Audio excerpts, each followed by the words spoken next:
আকাশবাণী কলকাতা। খবর পড়ছি প্রবীর ভট্টাচার্য।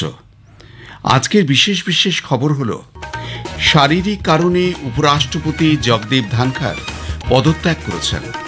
বিচারপতি যশবন্ত ভার্মাকে অপসারণের জন্য সাংসদেরা লোকসভা এবং রাজ্যসভায় ইমপিচমেন্ট প্রস্তাব জমা দিয়েছেন। বিহার দেশের প্রথম রাজ্য যেখানে প্রতিটি ভোট কেন্দ্রে এখন 1200 জনেরও কম ভোটার থাকবে। 2025 সালে দাবা বিশ্বকাপ ভারতে আয়োজিত হতে চলেছে। মহিলাদের ফিডে দাবা বিশ্বকাপে ভারতের দিব্যা দেশমুখ সেমিফাইনালে উঠেছেন। আসছি বিস্তারিত খবরে। শারীরিক কারণে উপরাষ্ট্রপতি জগদীপ ধনখড় পদত্যাগ করেছেন। রাষ্ট্রপতি দ্রৌপদী মুর্মুর কাছে লেখা এক চিঠিতে শ্রী ধনখড় বলেছেন, স্বাস্থ্যকে অগ্রাধিকার দেওয়া এবং চিকিৎসকের পরামর্শ মেনে চলার জন্য তিনি পদত্যাগ করেছেন। তিনি তার মেয়াদকালে রাষ্ট্রপতির সমর্থনের জন্য কৃতজ্ঞতা প্রকাশ করেছেন।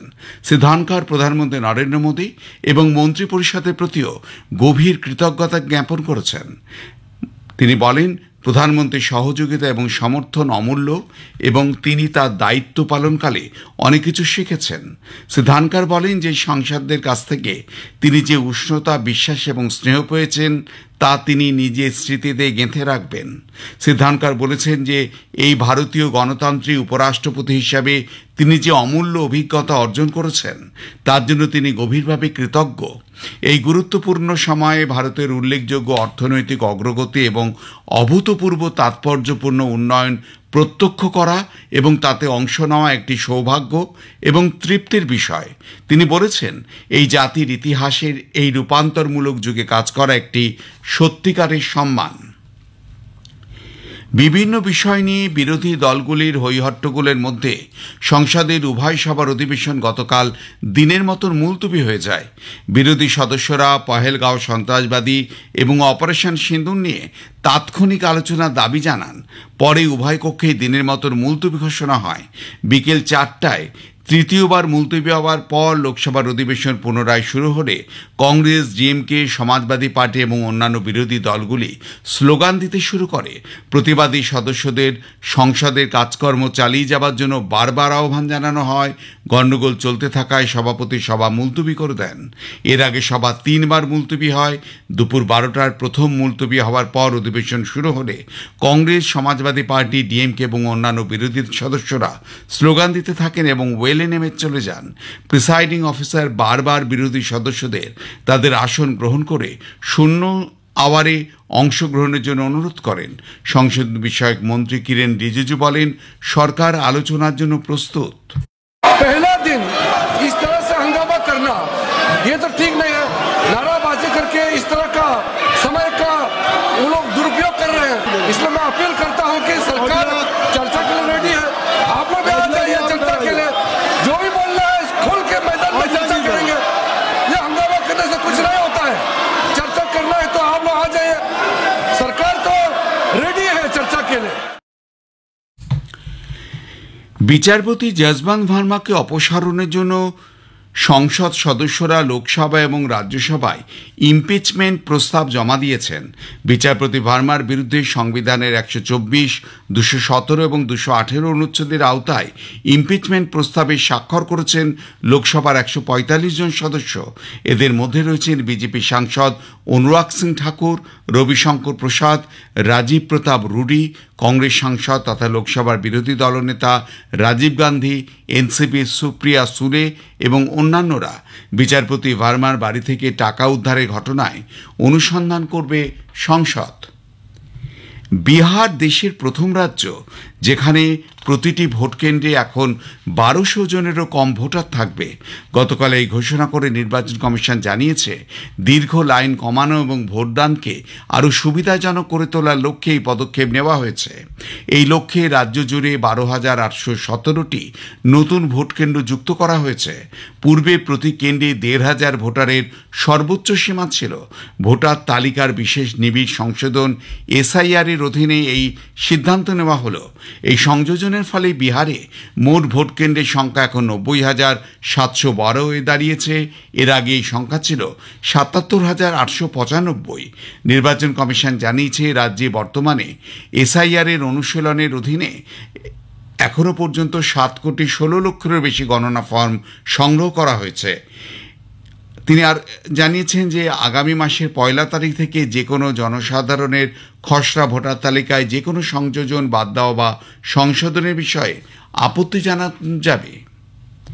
মিজো ন্যাশনাল ফ্রন্ট MNF এর বিধায়ক লালরিত টুয়াঙ্গা সাইলো গতকাল দিল্লির একটি হাসপাতালে শেষ নিঃশ্বাস ত্যাগ করেছেন। তার বয়স হয়েছিল 65। তিনি দাম্পা আসনের বিধায়ক ছিলেন। পারিবারিক সূত্রে জানা গেছে MNF নেতা স্ক্যাব টাইফাস সহ জটিল রোগে আক্রান্ত ছিলেন। আজ তার মরদেহ আইজলে নিয়ে যাওয়া হবে। মিজোরামের রাজ্যপাল বিজয় প্রতাপ সিং, মুখ্যমন্ত্রী লালদোহামা সাইলোর মৃত্যুতে শোক প্রকাশ করেছেন। প্রধানমন্ত্রী নরেন্দ্র মোদী এই মাসের 27 তারিখে আকাশবাণীর মন কি বাত অনুষ্ঠানে তার চিন্তা ভাবনা দেশ বিদেশের মানুষের সঙ্গে ভাগ করে নেবেন। এটি হবে মন কি বাতের 124তম পর্ব। বেলা 11টা থেকে আকাশবাণী এবং দূরদর্শনের সবকটি চ্যানেল এবং আকাশবাণীর news on AIR website, mobile app, প্রধানমন্ত্রী দপ্তর এবং তথ্য সম্প্রচার মন্ত্রকের ওয়েবসাইট ও ইউটিউব চ্যানেলে মন কি বাত সম্প্রচারিত হবে। হিন্দিতে এই অনুষ্ঠান সম্প্রচারিত হওয়ার পরেই আঞ্চলিক ভাষায় এর তর্জমা শোনা যাবে। নমো অ্যাপে এ মাসের 25 তারিখ পর্যন্ত সাধারণ জনসাধারণ তাদের মতামত জানাতে পারবেন। খবর শুনছেন আকাশবাণী কলকাতা থেকে। বাংলাদেশে ঢাকার উত্তরা এলাকার মাইলস্টোন কলেজের ক্যাম্পাসে বায়ুসেনার প্রশিক্ষণ বিমান ভেঙে পড়ায় পাইলট সহ কমপক্ষে 20 জনের মৃত্যু হয়েছে, আহত 170 জনেরও বেশি। ঢাকা থেকে আমাদের সংবাদদাতা জানিয়েছেন যে গতকাল দুপুর 1:30 নাগাদ বাংলাদেশ বিমান বাহিনীর F-7 বিমান মাইলস্টোন কলেজের উপর ভেঙে পড়ে। উদ্ধার কাজে হাত লাগিয়েছে বাংলাদেশ সেনা ও দমকল বাহিনী। প্রধানমন্ত্রী নরেন্দ্র মোদী এই দুর্ঘটনায় মৃতদের প্রতি গভীর শোক প্রকাশ করেছেন এবং আহতদের দ্রুত আরোগ্য কামনা করেছেন। পশ্চিমবঙ্গের মুর্শিদাবাদ জেলা থেকে পুলিশ গতকাল 8 জন বাংলাদেশি নাগরিককে অবৈধভাবে ভারতে প্রবেশ করার জন্য গ্রেপ্তার করেছে। একই সঙ্গে এদের সহায়তা করার অভিযোগে পুলিশ আরও 3 ভারতীয়কে গ্রেপ্তার করেছে বলে লালবাগের অতিরিক্ত পুলিশ সুপার রশপ্রীত সিং জানিয়েছেন। শ্রী সিং আরও জানান যে বাংলাদেশি নাগরিকেরা চাঁপাইনবাবগঞ্জ এবং রাজশাহী দিয়ে ভারতে প্রবেশ করে। গোয়েন্দা তথ্যের ভিত্তিতে পুলিশ মুর্শিদাবাদ জেলার লালগোলায় 5 বাংলাদেশি নাগরিক এবং 2 জন ভারতীয় সহযোগীকে গ্রেপ্তার করে এবং লালগোলা পুলিশ জামিরুল শেখের বাড়িতে অভিযান চালিয়ে আরও 5 বাংলাদেশি অনুপ্রবেশকারীকে গ্রেপ্তার করে।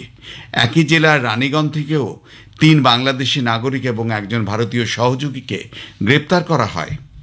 মহিলাদের ফিডে দাবা বিশ্বকাপে ভারতের দিব্যা দেশমুখ সেমিফাইনালে উঠেছেন। জর্জিয়ার বাতুমিতে গতকাল দিব্যা কোয়ার্টার ফাইনালে আরেক ভারতীয় হরিকা দ্রোনভেল্লিকে ট্রাইব্রেকারে 2-0 পরাজিত করেন। সেমিফাইনালে আজ সন্ধ্যায় দিব্যা চীনের গ্র্যান্ডমাস্টার তান ঝঙ্গির বিরুদ্ধে খেলবেন। অন্যদিকে সেমিফাইনালে ওঠা আরেক ভারতীয় কোনেরু হাম্পি চীনের লেই তিংজির মুখোমুখি হবেন। 2025 সালে দাবা বিশ্বকাপ ভারতে আরও আয়োজিত হতে চলেছে। 30 অক্টোবর থেকে শুরু হওয়া এই প্রতিযোগিতা চলবে 27 নভেম্বর পর্যন্ত। দাবা আন্তর্জাতিক সংস্থা ফিডে জানিয়েছে যে খুব শীঘ্রই আয়োজক শহরের নাম ঘোষণা করা হবে। 2025 সালে দাবা বিশ্বকাপে শীর্ষ স্থানাধিকারী 3 জন 2026-এর ক্যান্ডিডেট টুর্নামেন্টে সরাসরি যোগ্যতা অর্জন করতে পারবেন।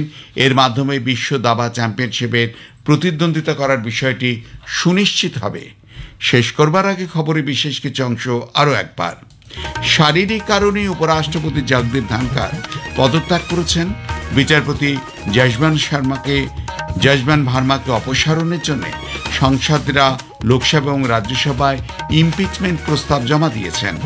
বিহার দেশের প্রথম রাজ্য যেখানে প্রতিটি ভোট কেন্দ্রে এখন 1200 জনেরও কম ভোটার থাকবে। 2025 সালে দাবা বিশ্বকাপ ভারতে আয়োজিত হতে চলেছে। মহিলাদের ফিডে দাবা বিশ্বকাপে ভারতের দিব্যা দেশমুখ সেমিফাইনালে উঠেছেন। খবর পড়া শেষ হলো। পরে খবর জাতীয় সংবাদ 7টা 25 মিনিটে।